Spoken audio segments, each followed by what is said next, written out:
जय जिनेंद्र, नमस्कार आप सभी को। मैं डॉक्टर निकिता बहुत बहुत स्वागत करती हूँ आपका मेरे इस यूट्यूब चैनल में। आज बात करेंगे हम नसों की कमजोरी यानी नर्व्स की वीकनेस के बारे में। क्या कारण होते हैं जिसकी वजह से नसों की कमजोरी या नर्व्स की वीकनेस आपको फील होने लगती है।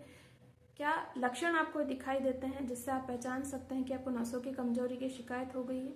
और होम्योपैथिक मेडिसिन नसों की कमजोरी से छुटकारा दिलाने में आपकी कैसे मदद कर सकती है, इसी के बारे में ये वीडियो है। तो वीडियो जो है इन्फॉर्मेटिव है, पूरा देखिएगा ताकि आप इसका हर एक मिनट का लाभ ले सकें। तो चलिए वीडियो को स्टार्ट करते हैं। वीडियो को स्टार्ट करने से पहले रिक्वेस्ट है कि अगर चैनल पर नए हैं और पहली बार मेरा वीडियो देख रहे हैं तो चैनल को जरूर सब्सक्राइब कीजिएगा, बेल आइकन पर जरूर क्लिक कीजिएगा ताकि आगे नए वीडियोस के नोटिफिकेशन आपको मिल सके और आप मेरे वीडियोस का लाभ ले सके। तो बात करते हैं नर्व्स आखिर है क्या। नर्व्स, जिसको मैं नसों की कमजोरी बोल रही हूँ, नस इंग्लिश वर्ड नर्व है। तो नसें वो तंत्रिकाएं होती है या वो नसें ऐसी लाइनें या ऐसी ट्यूब्स होती है आपके शरीर की जो संदेशों को आपके अंगों से ब्रेन की तरफ ले जाने का काम करती है।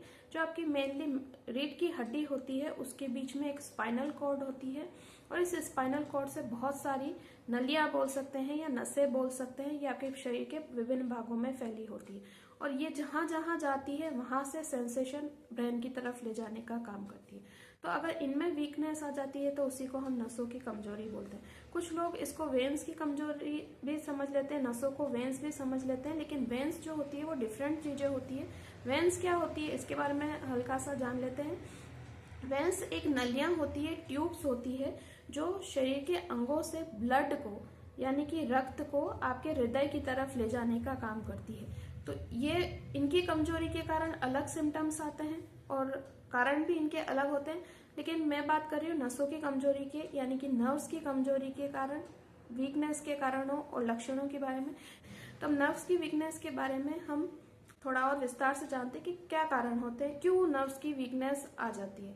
तो सबसे पहला जो कारण है वो है अनियमित दिनचर्या, अनियमित जीवन शैली, जो लाइफ स्टाइल है। अगर आपका ऐसा है कि लेट सोना और जल्दी नहीं उठ पाना, लेट उठना, तो कहीं ना कहीं वीकनेस आ सकती है। खान पान से रिलेटेड जो भी इश्यूज होते हैं, फास्ट फूड अगर आप बहुत ज़्यादा लेते हैं, क्रिस्पी स्पाइसी खाना आप बहुत ज़्यादा खाते हैं, तेल मसाले गरिष्ठ भोजन आप बहुत ज़्यादा खाते हैं, जो अपच कॉज करता है, जो कब्ज कॉज करता है, तो नसों की वीकनेस आ सकती है।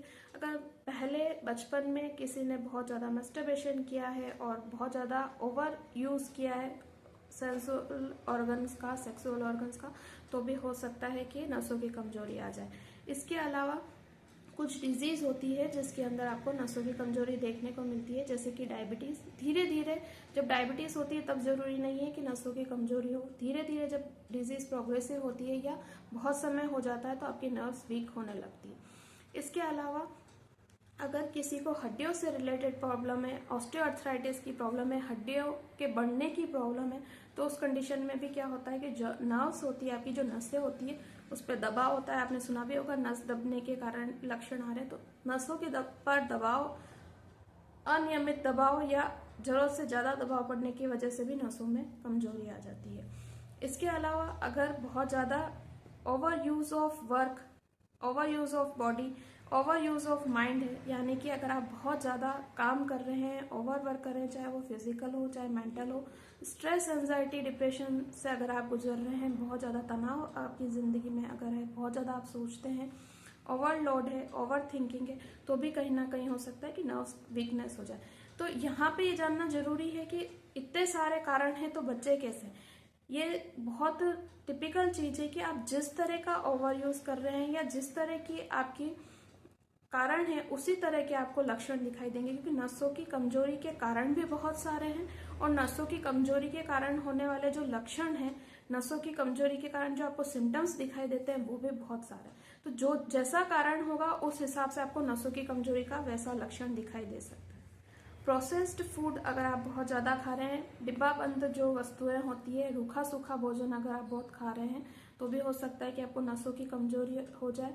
इसके अलावा हाइपर एक्टिविटी भी नसों की कमजोरी की बहुत बड़ी समस्या बन सकती है। हाइपर एक्टिविटी मीन्स अगर आप बहुत ज़्यादा मल्टीटास्किंग है, बहुत ज़्यादा वर्क कर रहे हैं, बहुत ज़्यादा सोच रहे हैं, बहुत ज़्यादा आपकी लाइफ ऐसी है कि थोड़ा बहुत कुछ काम किया, उसके बाद फिर कुछ और काम किया, फिर उसके बाद कुछ और काम किया, फिर और कुछ काम किया, मतलब रेस्ट आप प्रॉपर नहीं दे पा रहे हैं, खुद का बॉडी का आप ध्यान नहीं रख पा रहे हैं, ओवर अति हर चीज़ की बुरी होती है। तो बहुत ज़्यादा काम करना, चाहे वो फिजिकल हो चाहे मेंटल हो, वो भी आपको नसों की कमजोरी की तरफ ले जा सकता है।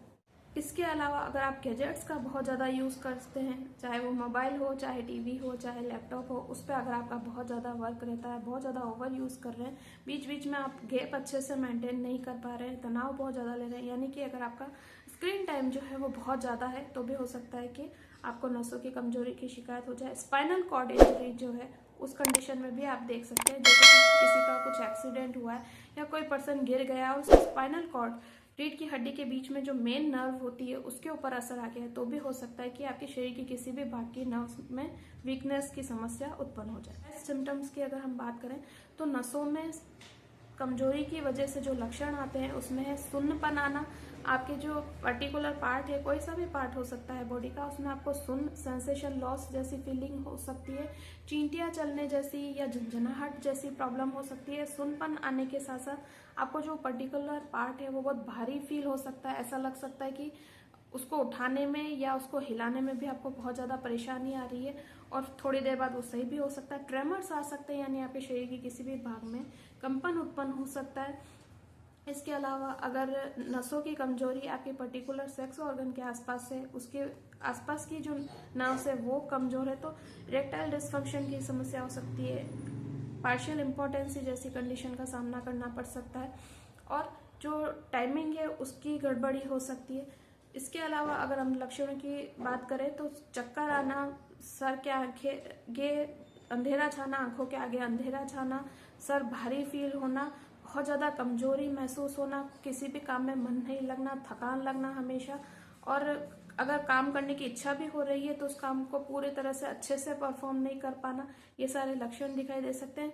बिना वजह ही मूड स्विंग्स जैसी कंडीशन हो सकती है, कुछ अच्छा नहीं लगना, इरिटेबिलिटी, डिप्रेशन जैसा फील होना, बीमार जैसा लगना, जोश उत्साह स्फूर्ति की कमी होना, ये सारे लक्षण आपको अगर नसों की कमजोरी है तो इसमें दिखाई दे सकते हैं। किसी भी पार्ट में, चाहे पैरों में, चाहे हाथों में, चाहे पिंडलियों में, चाहे फीट में, बिल्कुल जो पैरों के नीचे के तलवे हैं उस जगह आपको तेज दर्द हो सकता है, कंपन फील हो सकता है वहाँ पे, और वाइटे जैसा क्रैम्प्स जिसको बोलते हैं उस तरह की कंडीशन का सामना करना पड़ सकता है। इसके अलावा थकान, कमजोरी, वीकनेस के साथ साथ शरीर में भारीपन महसूस हो सकता है, नींद ज़्यादा या बिल्कुल कम हो सकती है, और वीकनेस की समस्या हो सकती है, यानी कुछ भी याद करने में परेशानी हो सकती है, याददाश्त की दिक्कत हो सकती है, शॉर्ट टर्म या लॉन्ग टर्म मेमोरी लॉस की समस्या का सामना करना पड़ सकता है। इसके अलावा कॉम्प्लिकेशंस की बात करें तो ये जो छोटी छोटी सी चीज़ है ये तो बहुत जल्दी ठीक की जा सकती है। अगर आप नहीं ध्यान देते हैं और ये चीज़ें बढ़ती जाती है तो MND, मोटर न्यूरॉन डिजीज की समस्या हो सकती है, SLE, सिस्टेमेटिक लूपस इरिथ्रोमाइटिस जैसे प्रॉब्लम का सामना करना पड़ सकता है, इवन पैरालिसिस की समस्या का भी सामना करना पड़ सकता है। जैसा कि बोलते हैं कि पैरालिसिस से पहले कोई लक्षण नहीं होते हैं कई बार, तो ये बहुत हल्के फुल्के सिम्टम्स होते हैं जिसको पर्सन इग्नोर करता है, और हो सकता है कि इग्नोर करने की वजह से कुछ समय में इस तरीके की समस्या का, पैरालिसिस जैसी समस्या का भी सामना करना पड़े। तो नसों की जो कमजोरी है इसको बिल्कुल भी इग्नोर नहीं करना चाहिए। अगर आपको पता है नसों की कमजोरी है तो कारण जानने की कोशिश करें और उसके साथ आप उसका ट्रीटमेंट करें, तो जो प्रॉब्लम है वो भी ठीक होगी और नसों की कमजोरी भी दूर हो जाएगी। तो अब बात करते हैं ऐसे ही कुछ होम्योपैथिक मेडिसिन की जो आपको बहुत ज़्यादा फायदा करेगी। अगर आप लक्षणों के हिसाब से और समस्या के हिसाब से इन मेडिसिन को यूज़ करते हैं तो आपकी जो समस्या है पूरी तरह से खत्म हो जाएगी और नसों की कमजोरी भी दूर हो जाएगी। तो सबसे पहली और सबसे ज़्यादा यूज़ की जाने वाली मेडिसिन का मैं सबसे पहले नाम लेना चाहूँगी। इस मेडिसिन का नाम है Kali phos 6X। Kali phos 6X medicine जो है नर्व्स की बहुत अच्छी मेडिसिन है, नर्व्स टॉनिक का काम करती है ये। अगर अनिद्रा, थकान की समस्या है, किसी को बहुत ज़्यादा टेंशन है, एंजाइटी है, डिप्रेशन है, विदाउट रीज़न भी अगर किसी को इस तरह की प्रॉब्लम का सामना करना पड़ रहा है, चक्कर आ रहा है, आंखों के सामने अंधेरा छा रहा है, तो इस तरह की जो प्रॉब्लम से इसके अंदर कालीफॉस 6X बहुत अच्छी मेडिसिन है। आपकी नींद की कमी को भी ये पूरा करती है और डिप्रेशन, टेंशन को भी दूर करने में बहुत अच्छा योगदान देती है। मेडिसिन की डोज पोटेंसी कैसे लेनी है, रिपीटेशन कैसे करना है, 4 टैबलेट दिन में 3 बार सुबह दोपहर शाम करके आप ले सकते हैं और इसका पूरा लाभ उठा सकते हैं। नेक्स्ट जो मेडिसिन है उसका नाम है Calcarea FOSS 6x। Calcarea FOSS 6x किस कंडीशन में लेना है? जब न्यूट्रिशनल डेफिशिएंसी है, जब आपको कैल्शियम की कमी है, जब विटामिन डी की इम्पेयरमेंट है, विटामिन डी की बार बार कमी होती जाती है, और उसके साथ आपको नर्व्स की वीकनेस है, सुन्नपन होना, झंझनाहट होना या थकान हमेशा महसूस होना, अगर इस तरह के लक्षण है तो कैलकेरिया फॉस 6x 4 टैबलेट दिन में 3 बार सुबह दोपहर शाम करके आप ले सकते हैं और प्रॉब्लम से पूरी तरह से छुटकारा पा सकते हैं। नेक्स्ट जो मेडिसिन है Avena sativa mother tincture, general weakness में दी जाने वाली ये बहुत अच्छी मेडिसिन है। इस पर मैं ऑलरेडी एक वीडियो बना चुकी हूँ, लिंक डिस्क्रिप्शन में दे दूंगी ताकि आप उसको पूरे अच्छे से देख लीजिए। किसी भी थकान हो उसकी एवेना सटाइवा मदर टिंचर बहुत अच्छी मेडिसिन है। 10-10 बूंद आधा कप पानी में सुबह दोपहर शाम करके ये मेडिसिन यूज कर सकते हैं, बहुत अच्छे रिजल्ट्स आपको मिलते हैं। नेक्स्ट जो मेडिसिन है इसका नाम है natrum FOSS 6x। Natrum FOSS 6x किस कंडीशन में बहुत यूजफुल है? जब पर्सन बहुत ज्यादा ग्रीफ में रहता है, उसको बहुत ज्यादा दुख रहता है और कोई ना कोई चीज लेके वो अंदर ही अंदर सोचता रहता है, अपच की शिकायत बहुत ज्यादा है, खट्टा पानी ऊपर आता है, या बार बार डकार ऐसी फील होती है, हमेशा कब्ज एसिडिटी जैसी समस्या का अगर पर्सन को सामना करना पड़ता है, नसों की कमजोरी बहुत ज्यादा है, तो ये मेडिसिन बहुत यूजफुल है। 4 टैबलेट दिन में 3 बार सुबह दोपहर शाम करके आप ले सकते हैं और अपनी सारी ही प्रॉब्लम्स को, जो भी मैंने लक्षण बताया, इनको खत्म कर सकते हैं। नेक्स्ट जो मेडिसिन है वो है साइलेशिया 6x। साइलेशिया 6x कब बहुत यूजफुल है मेडिसिन? जब नर्व्स की वीकनेस बॉडी के किसी भी भाग में आपको मिल रही है और न्यूट्रिशनल डेफिशिएंसी, यानी अगर पर्सन है या बच्चा है कोई, उसको पूरा आप अच्छे से खिलाते पिलाते हैं लेकिन उसकी बॉडी पे कोई भी चीज लगती नहीं है, उसका डाइजेशन जो है वो हमेशा खराब रहता है, उसको हमेशा कब्ज की समस्या बनी रहती है, कई बार फूड पार्टिकल्स भी उसके खाने में निकलते हैं, तो साइलेशिया बहुत अच्छी मेडिसिन है। 4 टैबलेट दिन में 3 बार सुबह दोपहर शाम करके आप उस कंडीशन में दे सकते हैं जब किसी पर्सन को थायराइड के साथ भी नसों की कमजोरी की नसों की समस्या आ रही है, नसों की वीकनेस की समस्या आ रही है, मेडिसिन बहुत अच्छा काम करती है।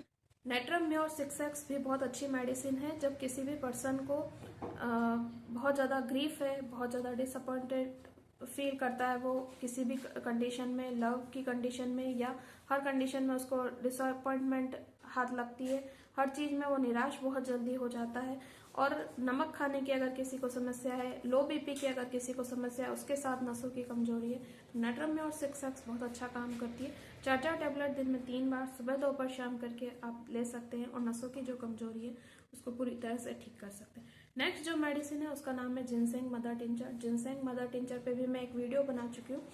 ये एंटी एजिंग का काम करती है। अगर कोई पर्सन अपने आप को वृद्ध महसूस करने लगा है, यानी कि उसको हर चीज में ऐसा लगता है, मेंटल या फिजिकल वर्क को बिल्कुल नहीं कर पा रहा है, उसको बहुत थकान कमजोरी लगा रहती है, सुस्ती सी छाई रहती है, और मैस्टरबेशन अगर किसी पर्सन ने बहुत ज्यादा किया है, या इरेक्टाइल डिसफंक्शन की प्रॉब्लम है, सेक्सुअल वीकनेस की भी प्रॉब्लम है अगर साथ में, तो जिनसेंग मदर टिंचर जो है बहुत अच्छा काम करती है। ये एक तरह की अश्वगंधा है, चाइनीज अश्वगंधा इसको आप बोल सकते हैं। तो इसका जो वीडियो है उसका भी मैं लिंक डिस्क्रिप्शन में डाल दूंगी, आप देख लीजिएगा उसको। उसके अगर सिम्टम्स मिलते हैं तो जिनसेंग मदर टिंचर जादू सा कर देती है, पूरी आपकी लाइफ चेंज कर सकती है। इसका लेना कैसा है? 10-10 बूंद आधा कप पानी में सुबह दोपहर शाम करके आप ले सकते हैं और प्रॉब्लम्स से पूरी तरह से छुटकारा पा सकते हैं। नेक्स्ट मेडिसिन है एनाकार्डियम 30। एनाकार्डियम 30 उस कंडीशन में बहुत ज्यादा यूजफुल है जब मेमोरी वीकनेस आपको लगती है, डिमेंशिया है, कुछ भी चीजें याद नहीं रहती है, बहुत जल्दी जल्दी भूलते हैं, और साथ में आपको नसों की कमजोरी है। बहुत अच्छी मेडिसिन है। 2-2 बूंद दिन में 3 बार सुबह दोपहर शाम करके आप ले सकते हैं और नसों की कमजोरी से पूरी तरह से छुटकारा पा सकते हैं। ये आपकी मेमोरी पावर को भी बढ़ा देगी, याददाश्त या भूलने की जो प्रॉब्लम आपको हो रही है उससे भी निजात दिला देगी। नेक्स्ट जो मेडिसिन है उसका नाम है सीना 30। सीना 30 आपको किस कंडीशन में लेनी है? जब आपको बहुत ज्यादा फ्लूइड लॉस हुआ है। सीना 30 मैंने बहुत सारे वीडियोस में आपको इस मेडिसिन की जानकारी दी। किसी भी तरह का फ्लूइड लॉस हो आपकी बॉडी से, चाहे वो वॉमिटिंग हो, चाहे डायरिया हो, चाहे सीमेन लॉस हो, यानी मैस्टरबेशन के कारण अगर बहुत ज्यादा डिस्चार्ज हुआ है, चाहे वाइट डिस्चार्ज हुआ है, चाहे मलेरिया के बाद या किसी भी ब्लीडिंग के बाद आपको बहुत ज्यादा, जैसे मेंसेस में बहुत ज्यादा ब्लीडिंग होती है, और उसके बाद अगर आपको वीकनेस आ रही है, चाहे वो किसी भी तरह की वीकनेस हो, नसों की कमजोरी हो या किसी भी तरह की कमजोरी हो, चाइना 30 बहुत अच्छी मेडिसिन है। 2-2 बूंद दिन में 3 बार सुबह दोपहर शाम करके आप ले सकते हैं और किसी भी तरह की वीकनेस से जो कि फ्लूइड लॉस के बाद हुई है उससे पूरी तरह से छुटकारा पा सकते हैं। तो यही था वीडियो नसों की कमजोरी के बारे में। कैसा लगा मुझे जरूर बताइएगा। लाइक शेयर कमेंट करना ना भूलिएगा। किसी टॉपिक पे वीडियो चाहिए तो आप मुझसे शेयर कर सकते हैं, मैं पूरा ट्राई करूंगी उस टॉपिक पे वीडियो बनाने का। तो क्वेरी हो तो कमेंट बॉक्स में कमेंट करके मुझसे पूछ सकते हैं। Thank you for watching. जय हिंद, जय भारत, वंदे मातरम।